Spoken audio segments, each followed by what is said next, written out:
They had many elephants, but one elephant was very powerful, very obedient, very skillful, and the best in the fighting skills. In many wars, he was sent on the battlefield and he would return only after being victorious. He was the most loved elephant of the king out of hundreds and thousands. Time went by and the elephant started getting old. The king did not send him to the battlefield anymore, but he still remained a part of the king's team. Because whenever the king saw him, he felt good, he felt happy. The elephant once went to the lake for a drink.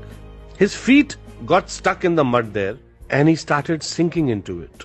He tried a lot, but he couldn't pull himself out of the mud. People around knew the elephant was in trouble by the sound of his screams. This news also reached the king.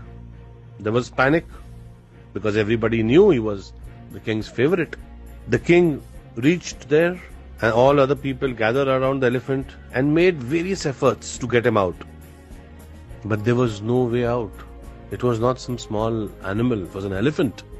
In the meantime, an old retired minister from the king's court was passing by. After understanding the situation, he spoke to the king and suggested that the battle drums be played around the lake. The listeners found bizarre.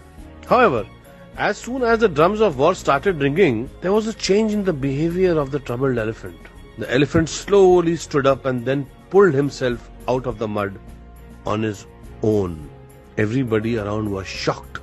There wasn't a lack of physical ability in the elephant. Just the need to infuse enthusiasm within was required, and that was done. To maintain enthusiasm in life, it is necessary that humans maintain a purposeful thinking and mindset and do not let despair dominate. Now, why did I tell you all this story?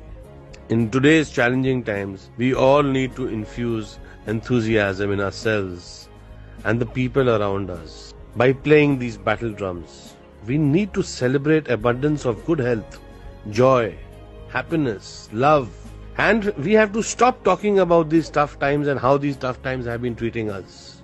There is a lot of good happening, guys. We have to see it, and let's be grateful for all that.